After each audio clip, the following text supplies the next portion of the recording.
Hello বন্ধুরা, মোটিভেস্ট for life YouTube চ্যানেলে আপনাদের স্বাগত জানাই। আজকের গল্পের মূল বিষয় হলো ভয় বা লজ্জা কিভাবে জীবন থেকে দূর করবেন।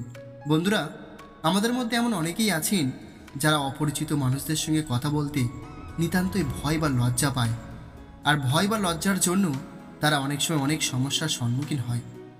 তাই আপনিও যদি এই ধরনের মানুষ হয়ে থাকেন, তাহলে বৌদ্ধ সন্ন্যাসীর এই গল্পটি মন দিয়ে শেষ পর্যন্ত শুনুন। আর গল্পটি ভালো লাগলে লাইক, শেয়ার এবং সাবস্ক্রাইব করতে ভুলবেন না।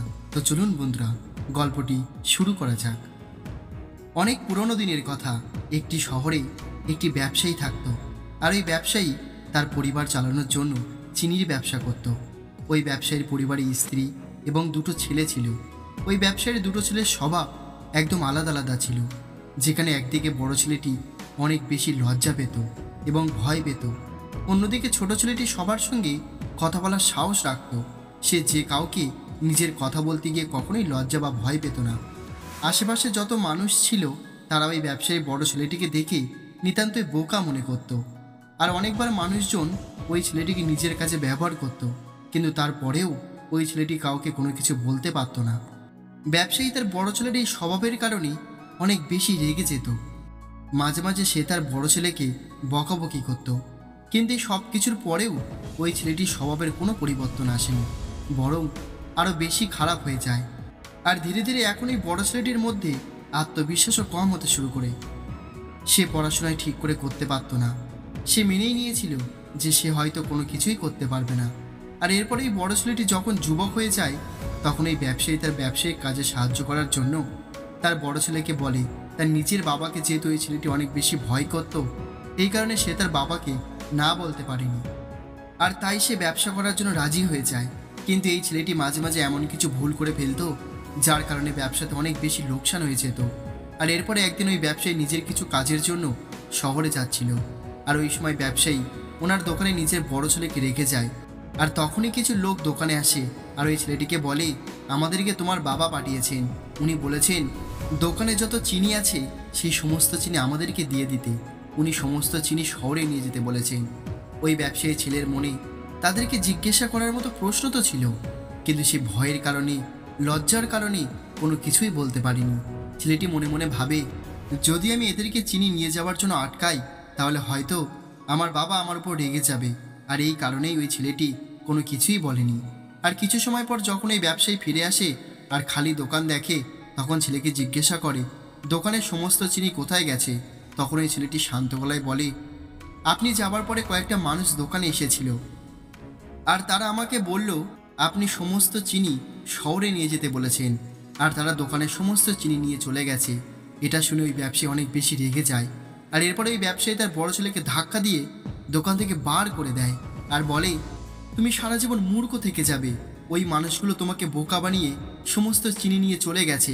তুমি আমার অনেক বড় লোকসান করে দিয়েছো। তুমি এই শহর ছেড়ে চলে যাও, তুমি কখনোই আর বাড়ি ফিরে আসবে না। ব্যবসায়ী ব্যবহারে এই ছেলেটি অনেক বেশি দুঃখ পায় আর ওই ছেলেটি শহর থেকে চলে যায়। আর ছেলেটি ভাবে তার জীবনে আর এখন কিছুই ঠিক হবে না, সে সারা জীবন মূর্খ থেকে যাবে। আর এই কারণে সে আর বেঁচে থাকতে চায় না। সবশেষে ছেলেটি শহর থেকে বাইরে বেরিয়ে এসে একটি নদীর ধারে বসে কাঁদতে থাকে। আর ছেলেটি সেখানে বসে বসে ভাবে এখন তার বেঁচে থাকার কোনো লাভ হবে না। আর এরপরে যখন এই ছেলেটি নদীতে লাফ দিতে যায়, তখন এক বৌদ্ধ সন্ন্যাসী ছেলেটিকে আটকে নেয়। এরপরে ছেলেটি বৌদ্ধ সন্ন্যাসীকে বলে, আপনি আমাকে কেন বাঁচালেন? আমি আমার এই অসফল জীবনে বেঁচে থাকতে চাই না। এরপরও সন্ন্যাসী ছেলেটিকে বলল, জীবন কেবলমাত্র একবারই পাওয়া যায়, আর যদি তুমি বেঁচে না থাকো তাহলে এই অসফলতাকে শেষ করে সফল কিভাবে হবে? তখন ছেলেটি বলল, আমার জীবনে অনেক বেশি সমস্যা আছে, আর আমার জীবনের সমস্যা কখনোই শেষ হবে না। আমি আমার বাবার অনেক বড় ক্ষতি করে দিয়েছি। আমি একটি ভালো ছেলে হতে পারিনি। আমি আমার স্বভাবের কারণে আমার শিক্ষাও পূর্ণ করতে পারিনি। চারপাশের সমস্ত মানুষ আমাকে মূর্খ মনে করে, আর আমার মনে হয় কোনো মূর্খ মানুষের বেঁচে থাকা উচিত নয়। তখন এই সন্ন্যাসী বলল, তোমার এই সমস্ত প্রশ্নের উত্তর আমার গুরুজি তোমাকে দিতে পারবে। আমি তোমাকে আমার গুরুজির কাছে নিয়ে যাচ্ছি। এরপরে এই ছেলেটিও বৌদ্ধ সন্ন্যাসীর সঙ্গে একটি আশ্রমে এসে পৌঁছায়। এরপর ওই ছেলেটি গুরুজির সামনে বসে আর কাঁদতে কাঁদতে ওই ছেলেটি গুরুজিকে বলে, এখন আপনি আমাকে সাহায্য করতে পারেন। যদি আপনি আমার সমস্যার সমাধান না করেন তাহলে আমার এই জীবনটা শেষ হয়ে যাবে। এরপরে গুরুজি ছেলেটিকে তার সমস্যা সম্পর্কে জিজ্ঞাসা করে। তখন ছেলেটি বলে কিভাবে সে ছোট থেকে অনেক বেশি লজ্জা পায়, ভয় পায়, আর এই কারণে সমস্ত মানুষ তাকে মূর্খ মনে করে, আর তার বাবা তাকে একদমই পছন্দ করে না। এরপরে গুরুজি ছেলেটিকে শান্ত করিয়ে বলল, আমার কাছে তোমার এই সমস্যার সমাধান আছে, তোমার জীবনটা অনেক সহজ হতে পারে। তখন ছেলেটি বলল, সত্যিই কি এমনটা হওয়া সম্ভব? যদি এটা সম্ভব হয় তাহলে দয়া করে আমাকে বলুন, আমাকে কি করতে হবে? এরপরেই গুরুজি বলল, সমস্যার সমাধান বলার আগে তোমাকে আমার কিছু গুরুত্বপূর্ণ কাজ করতে হবে, আর যদি তুমি আমার এই কাজগুলো করতে পারো তাহলে আমি তোমাকে এমন কিছু উপায় বলে দেব যার সাহায্যে তোমার জীবনের সমস্ত সমস্যা ঠিক হয়ে যাবে, আর তোমার বাবাও তোমাকে ভালোবাসবে। ওই গুরুজি বলে, আজ থেকে 3 দিন পরে আমি তোমাকে এমন কিছু উপায় বলে দেব যার ফলে তোমার জীবন সম্পূর্ণ বদলে যাবে, কিন্তু আগামী 3 দিন পর্যন্ত তোমাকে আমার বলা সমস্ত কাজ করতে হবে। আমি যেমনটা বলবো তুমি যদি ঠিক তেমনটাই করতে পারো তাহলে 3 দিন পরে তোমার জীবনটা বদলে যাবে। তোমার প্রথম দিনটা আগামীকাল থেকে শুরু হবে, তুমি এখন যাও আর এই আশ্রমে বিশ্রাম করো। পরের দিন ওই ছেলেটি গুরুজির কাছে আসে আর গুরুজিকে বলে, আপনি আমাকে প্রথম দিনের কাজটা বলুন। তখন এই গুরুজি বলে, আজ তোমাকে 10টা অপরিচিত মানুষের সঙ্গে কথা বলতে হবে আর তাদের সম্পর্কে জানতে হবে, আর যাই কিছু তুমি জানবে সেই সব কিছুই তুমি লিখে নিয়ে আসবে। এটা শোনার পর ছেলেটি একটু ভয় পেয়ে যায়, কিন্তু গুরুজিকে ছেলেটি না বলতে পারেনি। এরপরে ওই ছেলেটি বেরিয়ে পড়ে 10টা অপরিচিত মানুষের সঙ্গে কথা বলার জন্য।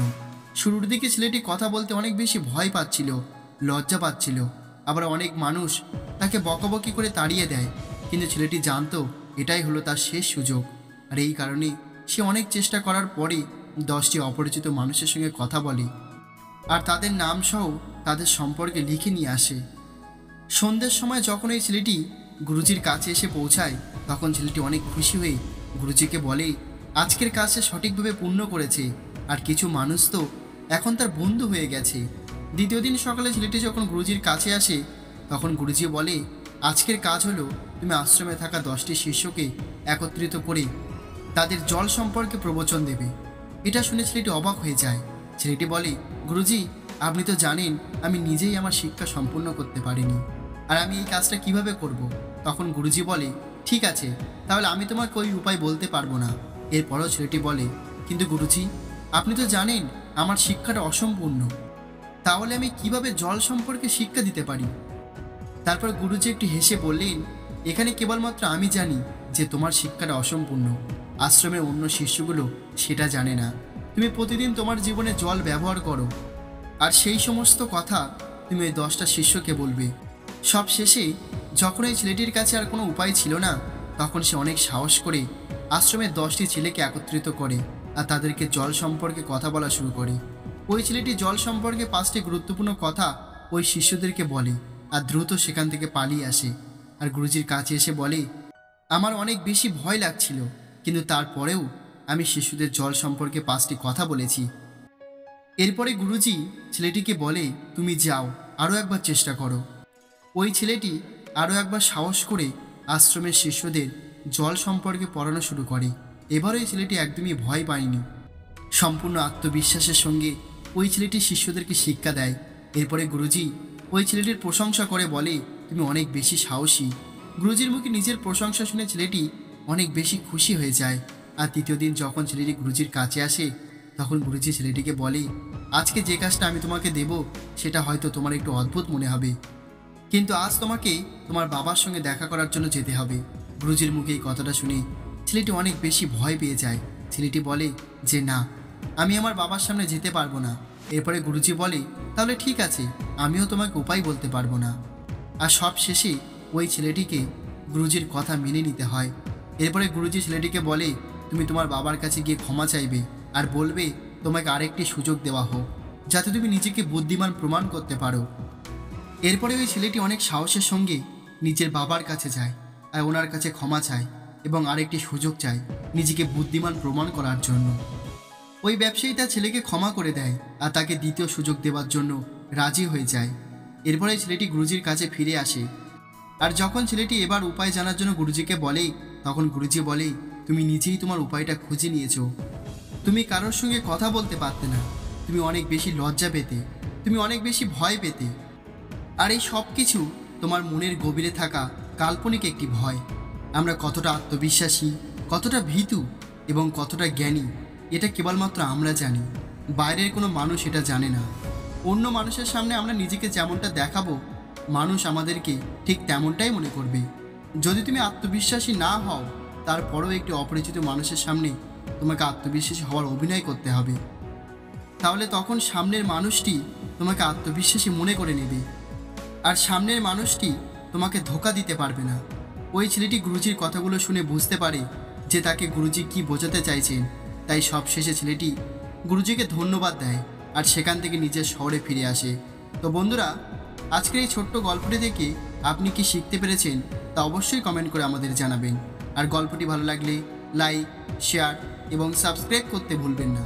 আর গল্পটি শেষ পর্যন্ত শোনার জন্য আপনাদের অসংখ্য ধন্যবাদ জানাই। ভালো থাকবেন, সুস্থ থাকবেন। আবারও আসবো আগামীকাল নতুন একটি গল্প নিয়ে।